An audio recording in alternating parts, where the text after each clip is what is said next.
Good afternoon, everybody, and welcome. So, thank you for joining the Southwest Center for Human Relations Studies here at the University of Oklahoma in Norman for our monthly webinar series. I am Dr. Jenny Rongo. I'm the Executive Director of the Center and the Director of NCORE, and I'm very delighted to be your host today. For those of you who are joining us for the first time, NCORE offers 2 webinars per month. On the first and last Wednesday, our Emerging Scholars webinars are held on the first Wednesday, and they focus on ideas that speak directly to the experiences of students. These webinars are either facilitated or co-facilitated by a student and are intended to identify emerging scholars. These are always available to you at no cost. Webinars facilitated by other professionals are held the last Wednesday of each month. These are available at a modest fee. Our next webinar will be presented on March 3rd, 2021. We shall be welcoming emerging scholars from the University of Southern California, and they are going to present on Accepted to Assimilate: Implications for Racial Mismatch Between Education, PhD students, and their faculty. This will be very interesting. I hope you can join us or ask your students to join us as well as your faculty. Please visit our website at www.ncore.ou.edu for the full list of featured webinars for this season. Where are you joining us from? Please use the chat box. Let us connect. Let us introduce ourselves that way. Our presenter today is Deshaun Axon Lawrence. Mr. Lawrence is coming to us from the University of Virginia. He works closely with athletes as an academic coordinator. He is also a doctoral student in the higher education program. Deshaun is a native of Brooklyn, New York, and has extensive lived experiences as a student athlete. He's gonna be sharing with us more about that later. Our topic today is the miseducation of the Black male student athlete, how socio-demographic identifiers influence their identity development and their involvement in college. The center is very grateful for his expertise.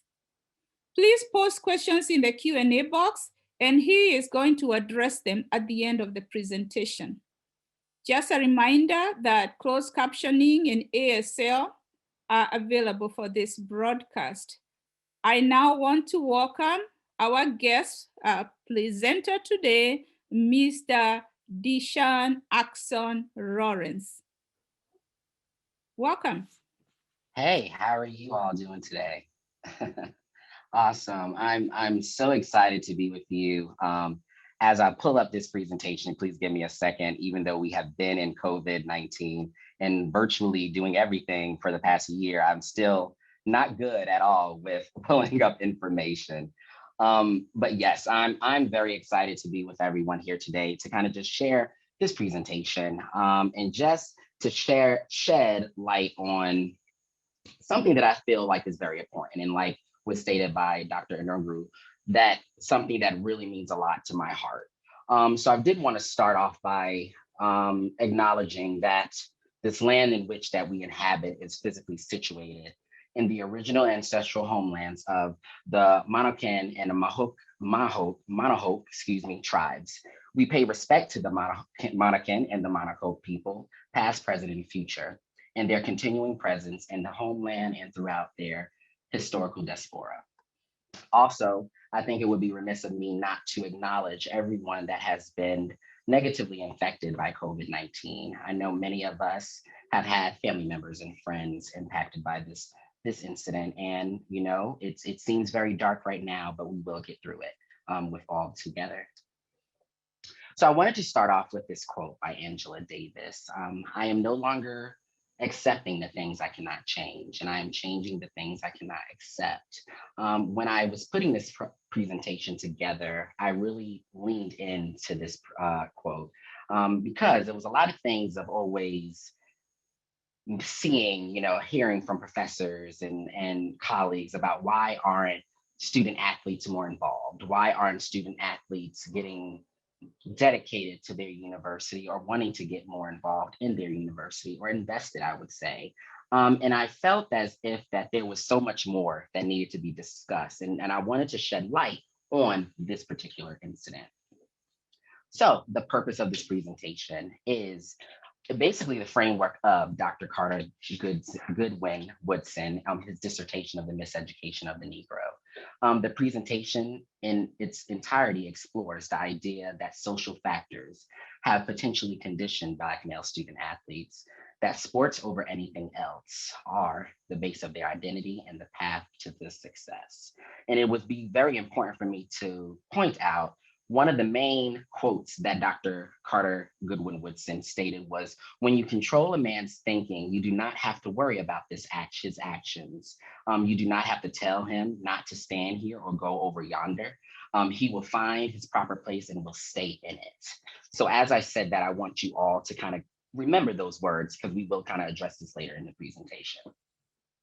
So I always like to do a who is Dashan. I do put my name in phonetics because it is something that people do commonly misspell or pronounce, but it's fine. I go by DJ if that's what is easier for you. And a lot of my students know me as such.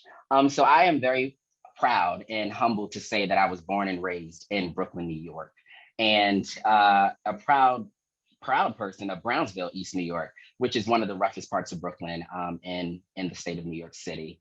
Also, I have a history of running track. My mother, who is actually on the call currently, and probably many of my family members know, I've always been involved in sports, from baseball, swimming, tried basketball for like a week, made football for a day. I always was an athlete, and I found my love in track and field. As you can see from my picture up here, I was a little kid running, made it to the Junior Olympics. I attended Abraham Lincoln High School in Coney Island, Brooklyn, New York, which is home and known for Lance Stevenson, Stephon Marbury, Sebastian Telfair, and myself. I would like to say I'm a part of the famous people also. I was very blessed to attend South Carolina State University, which is a small HBCU, in Orangeburg, South Carolina, where I was fortunate to get a track and field scholarship.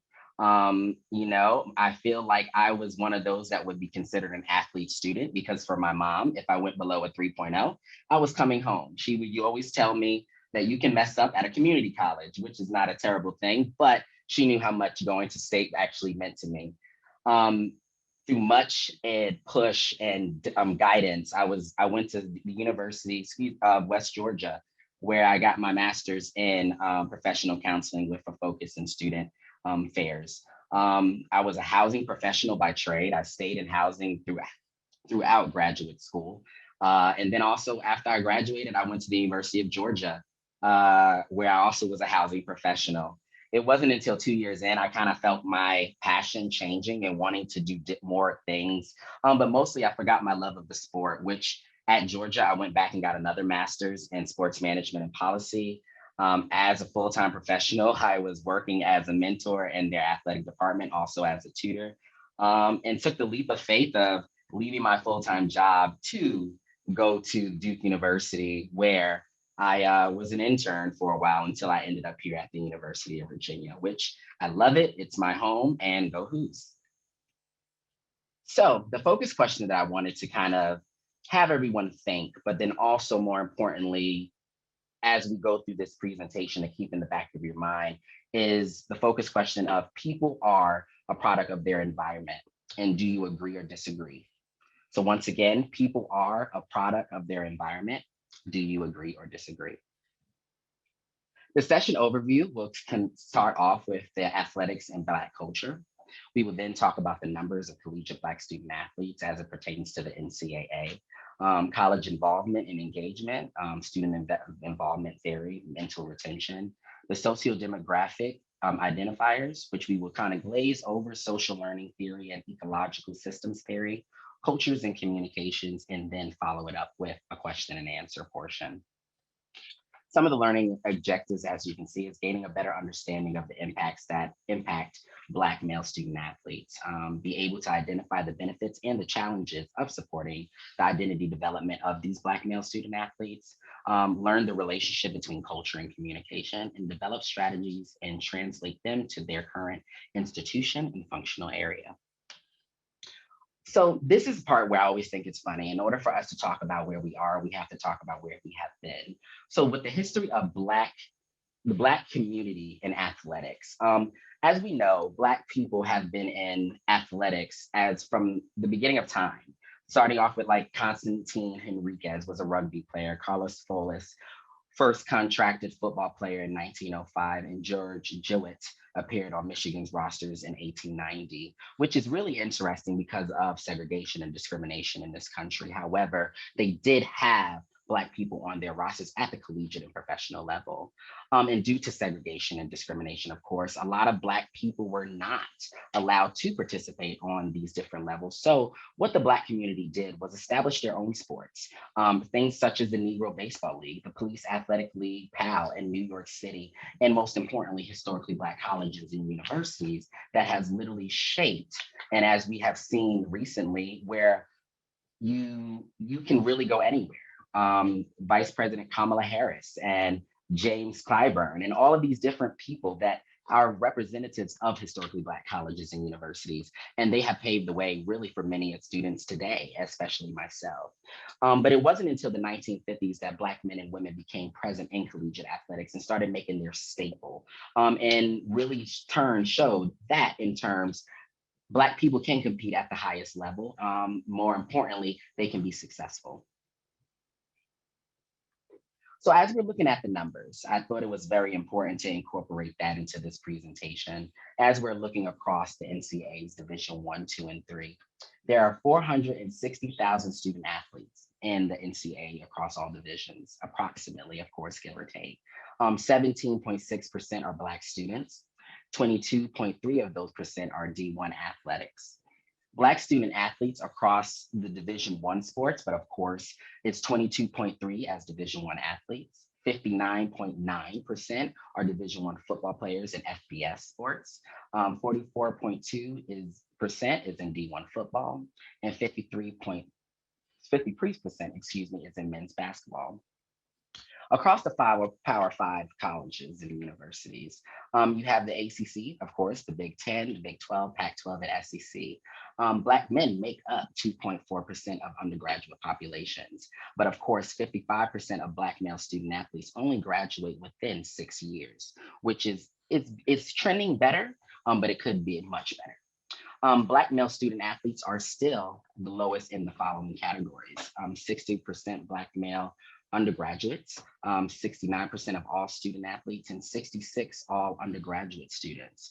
So still, as we are making progress, we can still do so much more to make sure that we're getting these Black male student athletes to where they need to in life. So student involvement. As we all know, good old Aston, student involvement and engagement. Talking about input plus environment equals outcomes. Of course, we know that in order for students, and most importantly, student athletes, they have to be connected to these different resources. And what more important is that investment. If these athletes are not connected to their university or to a program or to a person, they don't find their place, which it also impacts if they're committed or not. And I find time and time again that a lot of times when we do not look at these student athletes, or when we have an issues with these athletes, it's because they don't feel that connected piece, or they're not committed to what you're selling at their university.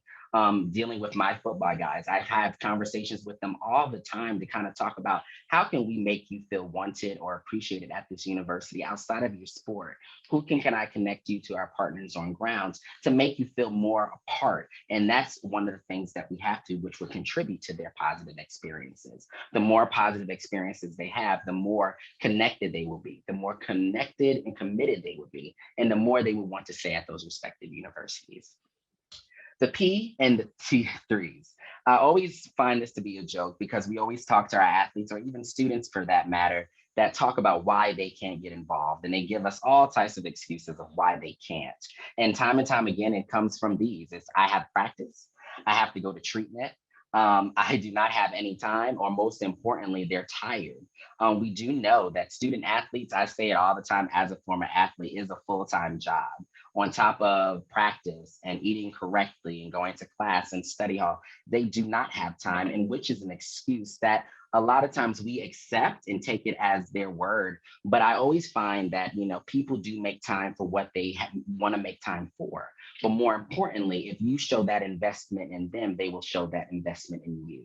So it's not that they, of course, we know that they don't have time. They are tired. They have to go to these different commitments. However, they will make time if you make time for them. But then when we're talking about retention, I feel like it's always important to talk about two types of retention. We have mental retention and physical retention. We have to make sure that we are maintaining them mentally. So of course, depending on the universities they go to, or even if they're attending these universities, these young men are coming in with all sorts of issues that they have not resolved. So how are we making sure that their mental is correct, or making sure that their mental is taken care of to help them get to their next level that they need to get to?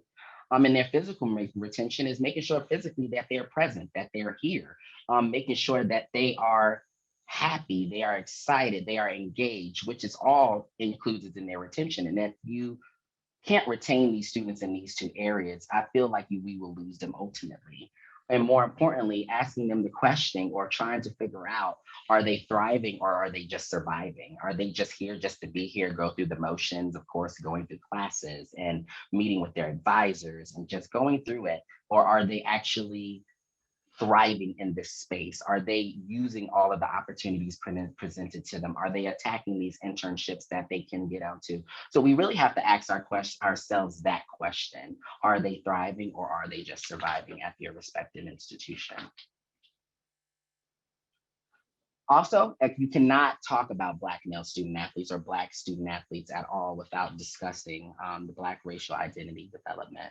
And for those that do not know, the pre-encounter, which is low race salience, will they assimilate to the mainstream culture? The encounter, questioning their Black identity. Are they Black? Are they Black enough? Are they doing things that makes them see themselves as more Black? Immersion or immersion, out of with the old and in with the new. As they come to college, they're learning themselves. They're still in that very fragile developmental stage where they are taking the things that they learned previously and they're kind of tying it in with stuff new. And then they're making that decision to say, hey, well, what do I actually want to retain? Internalization is settling in. They're more settled and comfortable in themselves. And excuse me if you hear my dog in the background, he does not like being locked up. He usually is out here running around, but he's gonna be making noise probably the whole entire time, but it's okay. And then most importantly, internalization, commitment, and the full embodiment of their Black culture. But then also taking into consideration that while we're looking at this Black racial identity, student athletes are always also dealing with their own internalization of different things. So understanding that they are a student, impacted also by them being an athlete, but then also looking at them as a Black student athlete. So most importantly, and they are finding out who they are and where they fit in this big picture. So we have to find ways to make sure that we're not only helping them navigate these different identities, but also making sure they understand where they fit. They have purpose, they have a passion, and making sure we help to cultivate that. So the socio-demographic self-identifiers, social learning theory is the cycle, behavior, personal factors, and environmental factors, which all has an impact on these student athletes' education and how they develop as individuals. Learning that the different, depending on where they come from or who they have impacted or who has impacted them, has an impact on how they grow and what they're learning. So it's really good, and we're going to definitely talk about this later on in the presentation of the importance of making sure and how we actually foster that. But then also, more importantly, if Black males learn through observation. They learn, they see what's on TV, they understand what they're being impacted with on a daily basis. So so sometimes that can cloud their judgment. And if we do have other athletic professionals on this, we do have those moments where it's perception versus reality. Having them understand that you putting all of your eggs in one basket to go pro might not just be the best part for you. We also have to have a backup plan. And then also a backup for that backup, because you never know what can happen. When I was at the University of Georgia and I was working with my different football players, I used to always have this sheet that kind of broke it down. These are this many people that play college football. These many people go to the draft. This many people go here. These many people go here, because it's very important to make sure that they understand, not to discourage them, but they have a very good understanding that these are the different factors that they are going to be impacted with. And then not only are you going after this dream, you have several others that's going after the same dream. So it's more importantly, it's understanding what their reality is and why are they trying to achieve this dream so much. So starting off with the socio-demographic self-identifiers, and we're going to start with the economic status. And once again, this is from the US Census Bureau. So this is not me. I feel like we can defy the odds and we create our own stories. However, the US Census Bureau reported that Black Americans fall behind other minorities in the following categories: economic, social status, health, and academics. 30% are under the age of 18. And 15% of Black men have a parent or parents with less than a bachelor's degree. And then also the Black community views sport as a race and economic capital. And I thought that this was a very important point to kind of point out, is trying to understand is why do they feel that sports is a means to raising their economic capital. And it's because in most cases, parents do not know anything else but struggle. It depending on where you grew up or the environment or the demographics, some parents do not know that there are other means to do things. So they see as, okay, if I put my child in this sport, this can be the outcome. And it's not always the case. Let me be very clear. Everybody's story is not the same. However, the majority feel as if this is their way of kind of making it out of a bad situation or making a better life for them and their family, which I think is very important to point out.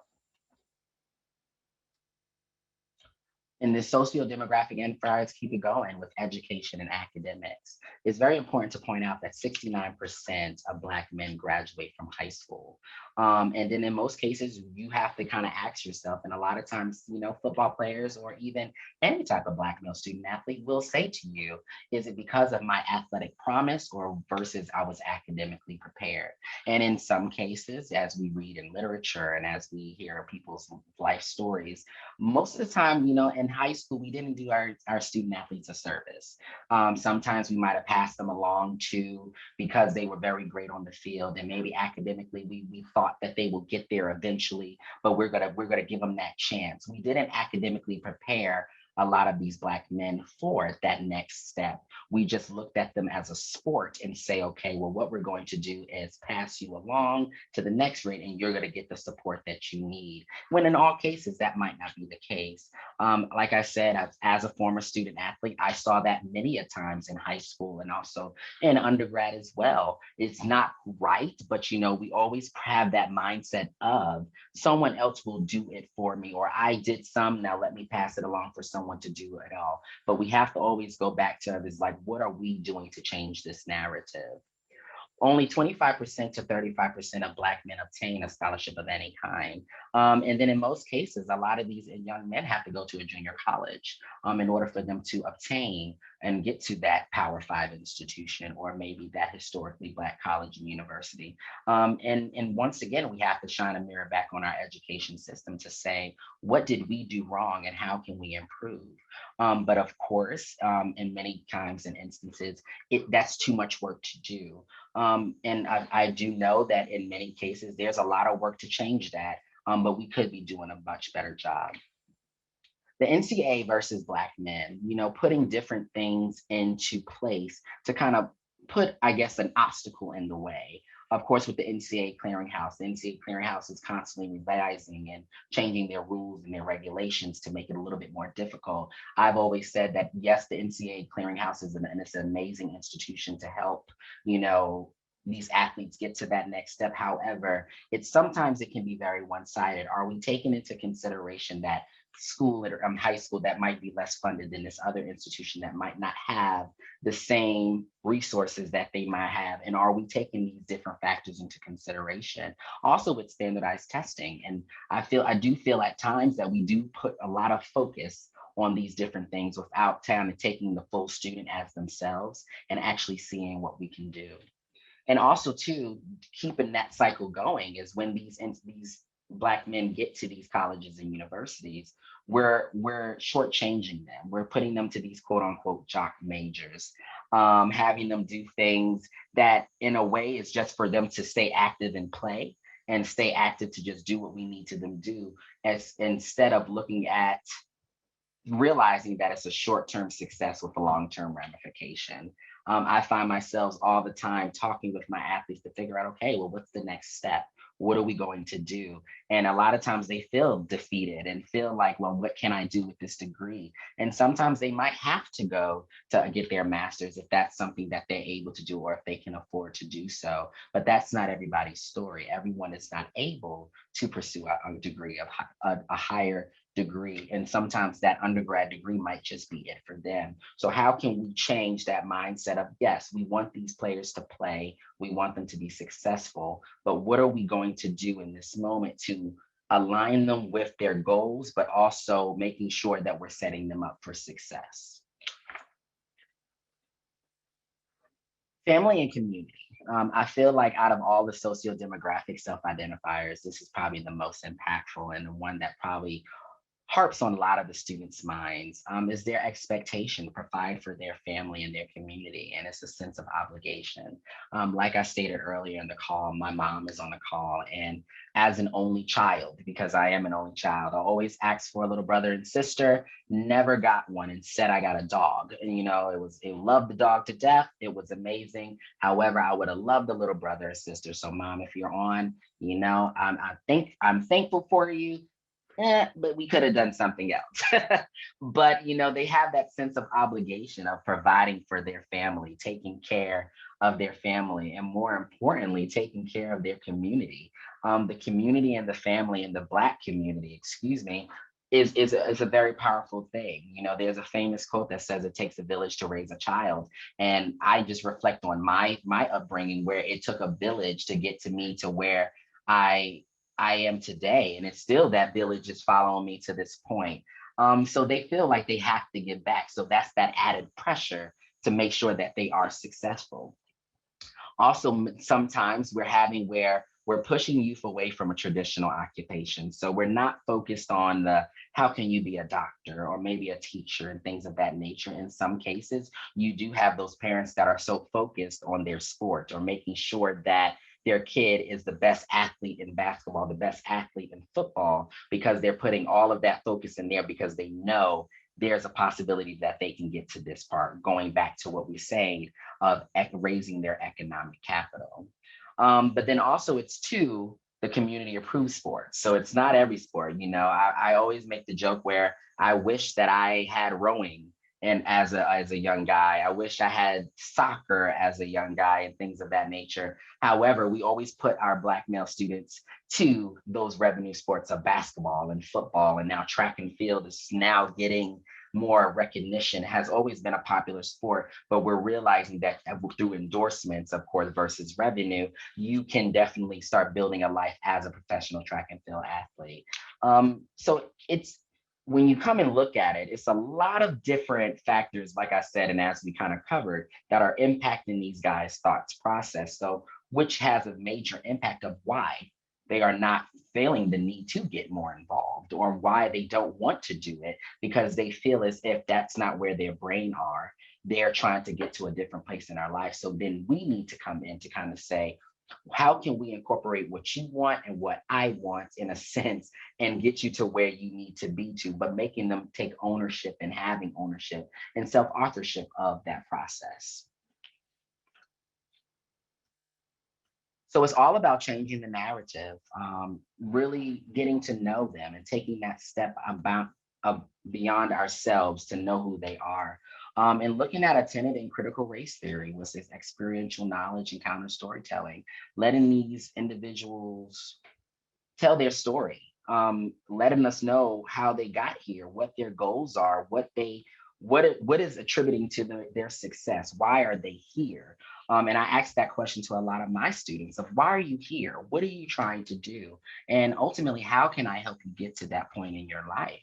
And authentically building connections. And I can't say this enough, authentically building connections. I feel like time and time again, we feel like building connections is just, I'm going to take from you and I'm going to get all of this information from you, so then I can help you get to where you need to do. But a lot of students, and we don't give them enough credit, that they understand and they know when you're being authentic versus when you're not. So really taking that time out to understand their culture, understanding the influences that impact them, and learning what's around them that has that ultimately that effect on them. Because a lot of time, a lot of these students are dealing with things that adults, I always say, that are dealing with, and we don't know. So it's really taking that time to knowing their story, not being afraid to share your story as well, so y'all can kind of build that relationship. So this is a time where I kind of put this together, but not really. One day, hopefully, if I ever get, through this whole doctoral process, I can probably coin this and make something of it. But it takes time, and I think it's always kind of important to kind of talk about empathetic mediation, and how can you use this with your student athletes, or even with your students, or even just kind of to just build that better relationship. So it's important to start off with building trust. I tell people all the time, I'm not so much of a trusting person. I have to understand and know that you have my best interest at heart. And a lot of times with these Black male student athletes that we are working with, you have to build that trust. Some of these individuals are coming from not the best circumstances, and they come from environments where trusting someone could either be negative or positive. So asking them, what is your story? Great, I understand. So how can we maneuver your story into your path? So building trust is so very important. Reducing tension, listening to them and taking that time to get to know what they are saying, and also listening effectively, like listening to understand, not to respond, and literally listening to their story. I think as student affairs professionals, and also as collegiate athletic professionals, we always have a tendency of, when someone's telling us a story, is to interject and try to insert yourself into that story. It's their time, let them have it. And then also kind of ties into free expression. Purposeful communication is key. Student emotions and accept differences. One of my biggest pet peeves is when we're talking about student athletes and Black male student athletes, is when we try to correct behavior without understanding the behavior. So of course, we do know sometimes they never sent an email to a professor, and don't know that they might have to start that email off with good morning versus hey miss, or hey doctor, and things of that nature. But really taking the time to understand of, okay, you're communicating this way, let's talk about that. But then more importantly, how can I help you elevate that experience? And it sometimes is very difficult. Free expression is a very difficult, and also can be very dangerous. But we have to always understand that, once again, we're dealing with 18-year-olds, 19-year-olds that don't understand that. And yes, you might need to hold their hand through that process, but it's so very important to get them to it. And then relative understanding, connection, and develop empathy. I think where we have a tendency, and even I do this myself, where I like to tell people how they're feeling, but actually understanding how they feel. And maybe I might not be able to relate to you, but I understand how you are feeling and I understand what you could possibly be going through. And I feel like a lot of times with our colleagues that might not identify as Black or even, as Black as themselves, they try to find that how can I develop that? And sometimes I always tell my colleagues, it's just I need you to be present. Being present and just being there and being alert is so important, and it can go a long way. Sometimes I don't need you to say anything. I just need you to be there, and show that that connection and you understand that I am hurting, I am in pain, but you are there with me and you're going to help me get me through that. So implications is a dialogue, asking questions, trying to take that time to kind of get to know what really just asking questions. I feel like for me, I always ask questions. I am a question person, and I'm going to ask many different questions to many different people to get different answers. And I like to make sure that I am doing so. And I feel like that's what we need to do. Avoid assumptions, not making assumptions just off of what we see just right in front of us, but taking that time to get to know that person. Quality interactions, making sure that it's transactional, like making sure that I'm giving into you and you're giving into me. And then most importantly, just listen. I feel like we don't do that enough, is listening to these individual stories and listening to what the issue is, not trying to automatically just help. Let's take a step back. Let's listen to what they're saying and let them communicate, as we stated before, as they need to, and just help them through that process. Relationships, establishing a relationship is the most important thing. And I've always found that it is the most powerful thing is developing a relationship with these students that you're working with. Relating to that student, of course, age, we might be different. We are different in age. However, you can find some different paths in order for you to relate to these students. And recognizing the personal experience, not trying to change them and not trying to make them something that they are not, but explaining to them that, hey, you are going to grow and you're going to develop in this space. And how can I help you get there? I don't want to change you. I don't want to make you into someone that you're not. However, it is my job and my purpose to help you grow into another individual that's a better version of yourself. And I think that once we are able to do so, it will be so much more impactful. And now I kind of open it up for questions and answers. Thank you so much for such an inspiring presentation. I was actually writing some notes myself. So please use the Q&A box, write in your questions there. But before I go to the questions from our audience, you mentioned something about trust and something about building relationships, having conversations with the student athletes. But I know that given sometimes what goes on in society and how sometimes Black males feel like they're being targeted. So can you tell me, how do you get them to open up? How do you get them to build trust with quote unquote folks they just met if they're just entering college? Right. And I think that's the issue. We put these, once again, we build this assumption that we can't do. And I like to always make sure we talk about it in two perspectives. And I think that what we tend to do sometimes is we're like, okay, this is a Black male student athlete. I'm going to let my Black coworker handle this. And we're going to because they have more in common and they have more to kind of talk about. And I always like to let people know everybody's story is different. Everyone's story is different. And the best advice I can tell you, it's not something where you need to show up when it's bad times. You need to also show up when it's good times. I with my caseload, like I've said earlier, I didn't say it earlier, but I have the privilege of working with a very diverse student population. I work with football, and then I work with softball, and I also work with rowing.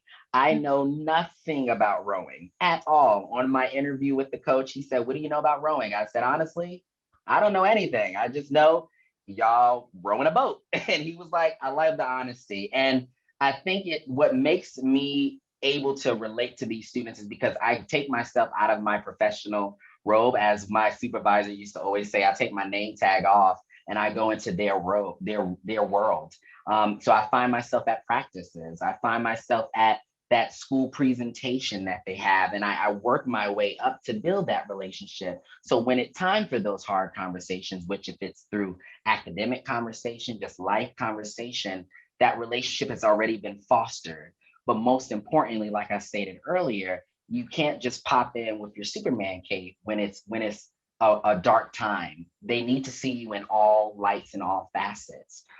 So it's something that is not easy. It's built over time, but it's one that you just look back like I said, that authentic building of that relationship, that authentic need, and making sure that, like I said, is that we're starting when it's good, but then going also when it's bad.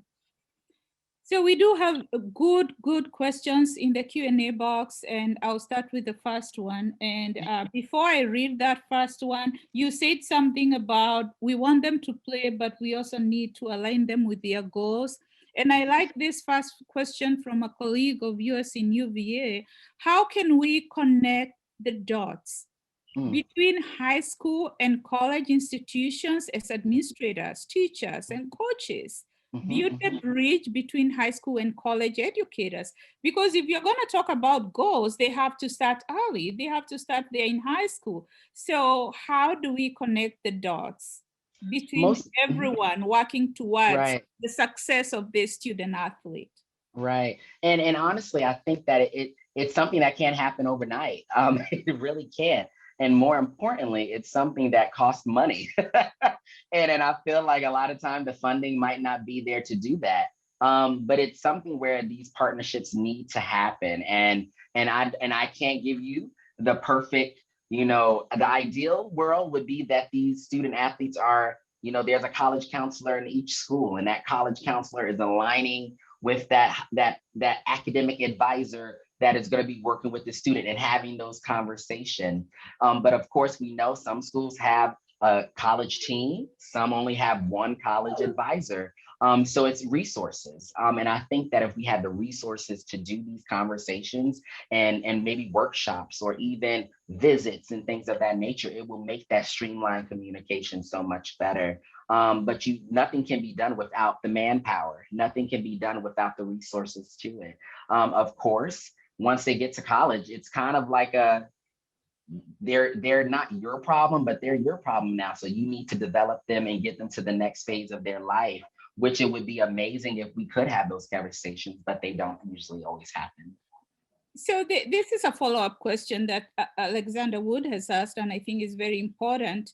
So if you want us to build those partnerships, you want us to build the relationship, what areas of campus would you partner or collaborate with specifically for this engagement or involvement? Right. And I think it starts, and I'm just going to use the University of Virginia, for example. We realized that, we were lacking in that with making sure that we are connecting our students to those resources. And we made sure that we built intentional partnerships, reaching out to the Office of African American Studies, reaching out to the Multicultural Affairs Office, reaching out to those professors and these individuals that these students can identify with. And then once we located and identified them, it was more so, now how can we help you build these relationships? And we felt like that was so impactful. These students realized that we were making a conscious efforts to make them feel more comfortable, make them feel more at home, and making sure this is a community. And then it's like a cycle. You start with the freshman class, and then it goes to the sophomore class, and then you start again, and you just continue to cycle this information to these individuals. But most importantly, making sure that they know that they're not alone, making sure that they know that they have support here. And I think that a lot of times they don't know that because we just think that they do.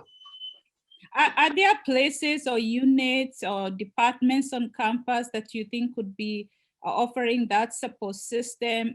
Eugene Barrow is mentioning, for example, the support of fraternities or the BSA, the Black Student Association. So can you mention specific support systems that folks can turn to besides just the athletic department?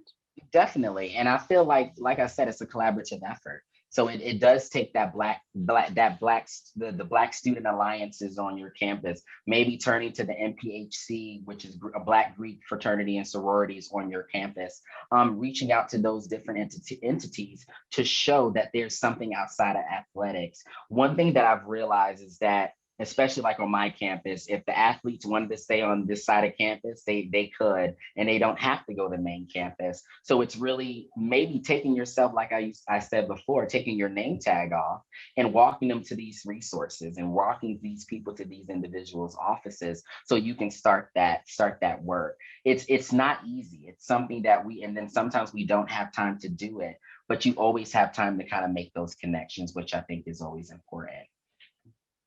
So another question from Gary Demiski, and I like this question a lot as well. What are some of the biggest challenges you have seen in student athletes from when you first started in athletics and where we are today or where you are today? What are some of those changes?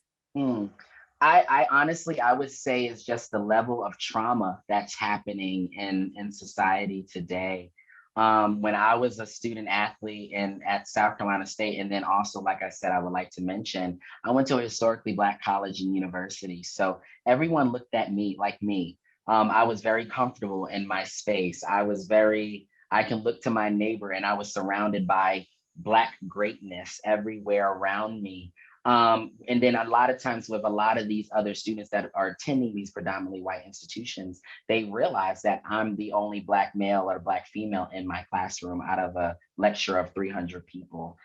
So it's really finding that connection piece. And like I said, the trauma, these student athletes are dealing with such dark times today with now COVID, and, with the racial divides and with police brutality and things of this nature wasn't really that present when I was in college. So it's a level, it's very different, and it's a lot to manage. So even me, I find myself time and time again taking on the burden of my student athletes, also my burden as well, and trying to find a way to always remain positive in this space, even though sometimes we know that it's a struggle. So are you saying that the racial divide is worse now than it was when you were a student athlete? Doesn't say it's worse. I would say it's more broadcast. You're seeing it more so you see it broadcast for you right out in the open. You're seeing it every day on television, where after before it happened, like I said, it happened, but it wasn't always there. Every day you turn on, it's something else. And as one of my student athletes said, I can't get a break from it. You turn it on a Monday, this happened. On a Tuesday, this happened. Even maybe on that Tuesday, something happened in the morning, something else in the afternoon. So I would say that it's more present and it's more forefront into your face. And it's something where once you kind of get over this issue, something else comes back to kind of bring you back to that place. So that's something that I can say honestly is when I was a student athlete, I didn't have to deal with much of that. I didn't see that on a constant basis. We saw it, but it wasn't just so prevalent. So I'm gonna tie that with what Steve Brown is asking here. You've talked a lot about, a little bit about academic side and graduation rates for the athletes. From your research or experience, what data have you seen that shows how effective student athlete academic support is? So is there data to back up that, the support would be helpful? Definitely. There's tons of data that shows that, the academic services that a lot of institutions are providing, it's making strides in these athletes' lives. I particularly don't have that on me, but of course, in my research, I've seen where, kind of the more funding you pour into these support services, the better that these student athletes are getting. The team GPAs are rising. Also, more importantly, they're actually seeing themselves as normal students. And I feel like our struggle is to make sure that we're giving these student athletes the most normal experience as possible, but then also, like we said, academically, the most normal experience as possible. So yes, there's a ton of data that shows that these resources, student athlete development, and increased height on academic services are impacting these student athletes, and in turn, in helping improve these percentages where they are lacking currently.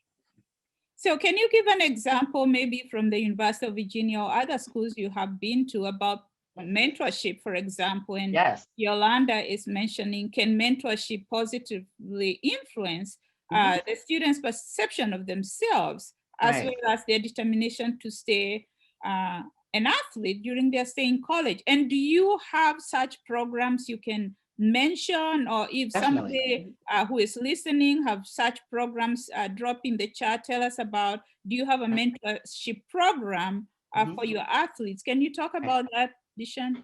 Definitely. At the university, I would say at the University of Virginia, we provide a lot of support to our student athletes, and it's in every day we're adding different supports, which I think is amazing. We're very fortunate here to have academic mentors and then also tutors. So all of our students, we're fortunate to be able to hire tutors for almost every subject. And if we can't find those subjects, we kind of are able to connect the students with professors or TAs that can help them in that assistance. All of our first year students or our more high risk students have a mentor, which is a second set of eyes to help them through their daily assignments, time management, organizational skills. Also, too, we're developing a system, and we are been using the system quite successfully, as our pathway system, which helps our students get connected to professional mentors, helps our students get connected to opportunities on campus, and more importantly, get those internships that a lot of student athletes don't get to get because of their tight schedules. So there's a ton of support. And if anyone would love more information, please, I would love to kind of connect you with our learning services team, because they're the real superstars in our department, making sure that not only do they have professional help, they also have these mentors, they have these tutors. We have this pathway system that are making sure they're holistically being developed. So and I know many other institutions are doing this as well. Like I said, it's a lot of time, a lot of money, and to get these structures in place. But it has been proven, even here at our university, that these services work and they are impactful. And most importantly, that the students appreciate it. Nikia Braxton Franklin is really bringing up a point here that is important for us to reflect on, that often in these PWIs, mostly Black faculty and staff tend to fall into that mothering and fathering role well above and beyond your hired position. So what can we do to be compensated for this challenging yet important work? That is what she wants to know. Listen, I would love it. You know, the compensation would be great. Charlottesville is expensive. I made a joke earlier today with a colleague and said, listen, I just need this much more. I don't need a lot. I just need this much more. But me and my colleagues talk about this all the time. And, you know, the thing that I've had to come and realize that it's going to happen, and I'm okay for it to happen. And the reason why I'm okay for it to happen is because when I was in their shoes, I did the same thing. It's like an unwritten rule that, you know, when you are a person of color and you are working with other students of color, it's just like the book, Why Are All the Black Kids Sitting with Each Other in the Cafeteria? They naturally gravitate towards you. And it's no way that you can get away from that. The compensation for me is when that light bulb finally clicks and they have that moment. That's my compensation, when I get that student that literally has struggled all year or their whole duration at the university, and I'm watching them get across that finish line, or that student that literally went from I got a D on this test to I got a D plus to a C minus, then a C plus. Seeing those many victories was the compensation for me. However, I would love a little bit more money, you know, for it, but I think that we have to operate in our sphere of control. And more importantly, we have to just take the little victories as we can and just use that as a, you know what, I did it. I did good, you did good, and we did it together. So has your degree in higher ed supported your research on the experiences of Black college athletes? This is somebody who is asking because they want to do a doctoral degree in higher ed. Has that helped you, what you're doing right now as a doctoral student, and what your practice is as an Yes. academic advisor? Yes, definitely. And it's because my program at the University of West Georgia, shameless plug, go Wolves. It was a counseling based program, so it really helped me get to how to ask those deeper questions, how to get to the root of the issue and the problem. And that was something that I struggled with. I said, okay, well, am I going to get a doctoral degree in higher ed, or if I'm going to go a different route? And I thought for myself, yes, that the base of the program is important. However, my dissertation is that'll be the topic that I really tie myself into. So I think that by allowing me to do a higher ed degree, I was able to learn theory, which I love theory. I love it so much. So I was able to get that base, and then also having the opportunity of going back into the University of Georgia and getting in that sports management and policy gave me the sports foundation that I needed. So it was that moment of, okay, how can I enhance this higher ed degree, that's the reason ultimately why I picked a degree in a doctoral program in higher ed. Just because I felt that it will push me to my limits as far as, what I have learned and challenged my thinking. But more importantly, it was student focused, which as an academic advisor working with student athletes is the focus of my work. So yeah, I think that, it was the best decision that I ever made, was to go to the University of West Georgia, then followed up with the University of Georgia. My mom would tell you that I just love school, which I do. I feel like I've never taken a break ever, probably just a year off. But it was probably a very, very good decision to start in higher ed and student affairs, and then kind of work my way up that way. So definitely, you are very lucky to have your mom is your support, and Yes. there are other athletes who have family support. Mhm. But I like what Ava or Ava Jill is saying. Working a lot with foster youth students. And by any chance, do you have any former foster youth that are student athletes? Mhm. And how are you preparing this population for the future as an athlete? Because students come from different experiences, different backgrounds. Do you have these unique experiences, or students who have gone through, the system, like, they've gone? Definitely, yes. We have, and I think that that's what makes our university such an amazing place, where you'll have students that come from overseas and literally only get to go home probably one time during their duration as a college student, and you'll have those individuals that come through the foster care system. Well, I think we will have to end it there. Do you have any final comments? We have so many questions, and definitely we'll save this and maybe send to you. If you do have a question for Deshaun, he has an email at the end of the presentation. Do you mind putting the email on the chat so that Like, some of these folks definitely, can ask you these questions directly? definitely. And let me do that right here. Um, In the meantime, drop a thank you in the chat. We really do appreciate our presenter this afternoon. We are thankful for everything he has sensitized us on and all the information. So Dishan's email has been posted on the chat. If you have any question, or if you're one of those folks who asked a question and it wasn't highlighted during this session, please, you can send him an email and have a conversation. These webinars are just start the conversation. The conversation can continue, the conversation can go on. But we are very, very, very, very thankful for you thank for you so coming much. and for sharing with us. I want to Mhm. remind everybody that the slides will be available if you request NCORE webinars at ou.edu.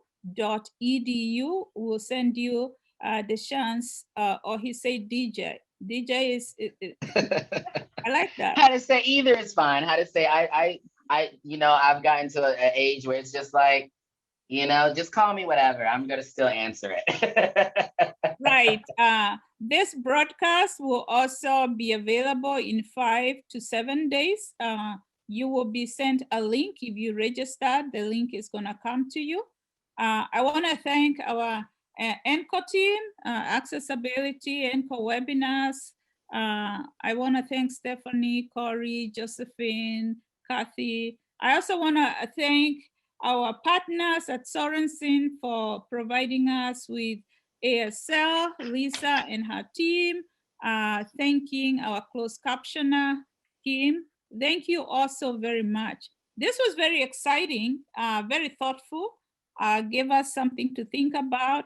I especially like for us to start thinking about that transition from high school to college. I also want us to start really thinking about how do we support these students, but also really how can we connect them to resources on campus that are not just at the athletic department, but also how can we mentor them so that they can align their goals to play with their goals to be successful, because not everybody is going to be a pro, and that is reality.